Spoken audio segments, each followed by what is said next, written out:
Before we talk about what you can do to either improve your appointments or what you can change, I want to go through three examples of appointments that I've experienced that were not so awesome. The first one, and these are real examples. The first one is on LinkedIn. I get a lot of salespeople that send me emails every day trying to sell to me. There was someone that sent me a connection request, and I accepted. I'm a pretty open networker if you want to connect with me on LinkedIn. She sent me an email saying who she was with. I know the company that she was with just from my knowledge of that company, and she wanted to schedule a meeting. Actually, she offered to come by and bring breakfast, by the way, which I also don't believe in bribing. Maybe bribing is a harsh word, but taking someone out to lunch, or using some sort of carrot, such as buying somebody something to as a motivation to get someone to meet with you. I mean, if you truly sell something that's of value, use the value that you have to offer. And if that's not enough to get someone to meet, then if either you're not communicating effectively or they're not a qualified prospect. But anyways, because I know of her company, I agreed to meet. And so I agreed to meet, and she schedules an appointment with me over email. And then when the appointment happens, she comes out and she brings her manager or whoever she was scheduling. He was the person that she reports to, and they came out to my office and we sat around a table and we spent the next 50 minutes. They handed me a binder and they spent the next 50 minutes talking about the services that they offer. And then the remaining 5 to 10 minutes of the hour were spent. They started to ask some questions about me. So the problem with this appointment is that they did not know anything about me. I mean, when she set the appointment, it was just a quick exchange in email. Surprisingly, I accepted the appointment. Maybe surprisingly for her, and I normally don't do that. But there was a reason why I wanted to talk to them, and they didn't know that reason. The appointment was all about them. They showed up, gave me the binder, and it was, this is what we do, this is how it works, this is what we offer. That message, so not only was it an all about me message, they didn't tailor that message or what they offered to my needs, because they didn't know my needs. And to be honest with you, I was not, the company was an HR services firm, and there was an HR sort of benefits reason that I wanted to meet with them. But technically, I didn't fit well with them from an employee count perspective, and they didn't know that. And here it was a face-to-face, so not only did they spend an hour meeting with me, they spent time driving over to my office. She wanted to spend money on buying breakfast, but I told her not to. And so think about all that waste. And while I was kind of interested in learning more, so it wasn't a complete waste of time for me, because I was kind of gathering information, for something I might change down the road.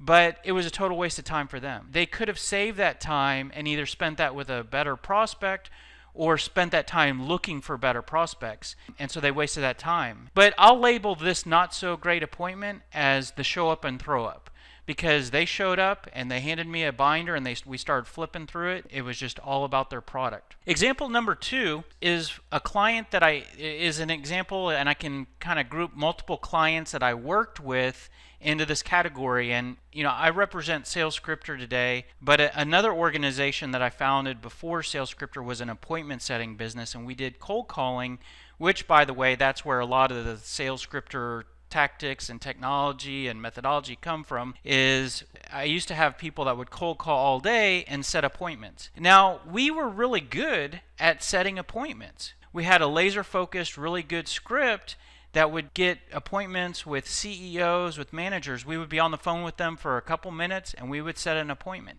Now, we would pass over these appointments to the company, the clients that hired us.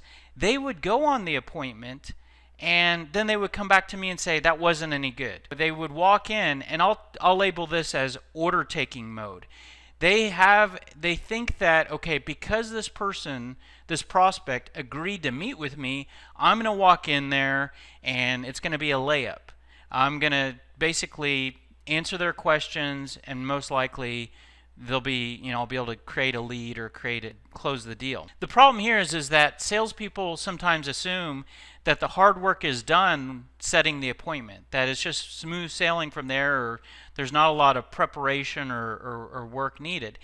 They also might assume that, okay, my product fixes all these different things, and I'm going to walk, because this person agreed to meet with me, that person knows that they have problems that need fixing, and I'm the one to fix them. They assume that there's all this awareness that for the appointment that they're going on, when that might not be the case, because if you're doing appointment setting correctly, there might be enough discussion to set the appointment, but not enough discussion around the pain or whatnot. And we'll get into that a little bit here today. But the salesperson might assume that, again, because the prospect agreed to meet, that the prospect is interested in buying, when the prospect might not have that high of a level of interest. So there's still work to be done.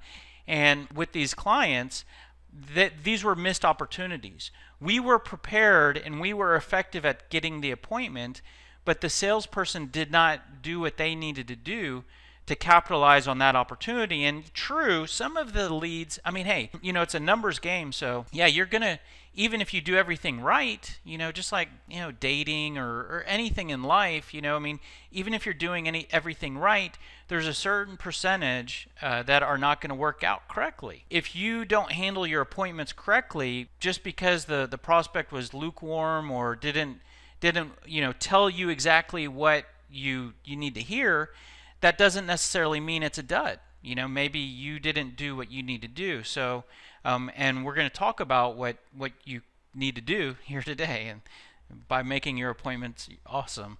The last example, and I'm going to put this one on my shoulders. This is an example of me going on not so great appointments. And this actually goes back to early in my career when I transitioned from really kind of inside sales to being an outside salesperson. And I remember this really, I had like a region, and I could maybe think of different examples, but I'll just kind of, I pulled like one road trip together for this example, which is, I decided to go take a road trip, around the region and schedule a set of appointments. What I did is I cold called into my existing clients and set appointments, and I called like all the warm leads or past leads that never became clients and set appointments. And I went on these appointments kind of relying on my product knowledge. When you're a salesperson, the bulk of the training you get is on your products. And in this particular role, most of my jobs, I sold technology products, and they were always usually pretty cool stuff. You would get trained on the new version, and it can do all these cool stuff and cool things. And whether or not you were biased or not, you have some level of pride and you have some level of knowledge there. So hey, you know what, if a prospect, especially a current or past client or current or past lead, is willing to meet with you, hey, you can just walk in there with all this product knowledge in your head, and you're a human being, and you have some years of experience and you have a decent head on your shoulders, so you can walk in there and you can ask a couple questions and see where the conversation goes and try to get the conversation to where you're talking about all these cool products and maybe sell something, right? So I'll label this not so great example as winging it. And so what happens is, or what happened to me, or what happens in general, is you go on these appointments and you walk in there and you kind of think of what question pops in your head, and you see where the opportunity, where the conversation goes. And what I would say is, I have here in the bottom third box is the end result is half of the meetings went okay and half were not real productive, and that might even be a little generous. I ended up going on this road trip and had a bunch of meetings, and my calendar looked good, and I could report back a decent report back to my manager. But at the end of the day, I didn't make a great impression, because there was like a lot of and thinking of the next question to ask or where to take a conversation. I can confidently say probably there were zero quality leads produced.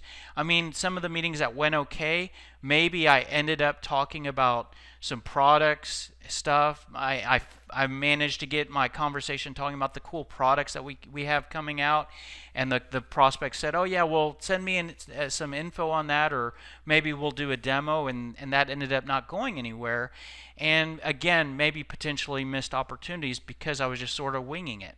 And so those are three not so great examples. What we're going to do is we're going to talk here today about how to do the opposite of that, how to make a good impression, how to be extremely productive, how to be very structured so that you're not only prepared, but you really execute really well in your appointment.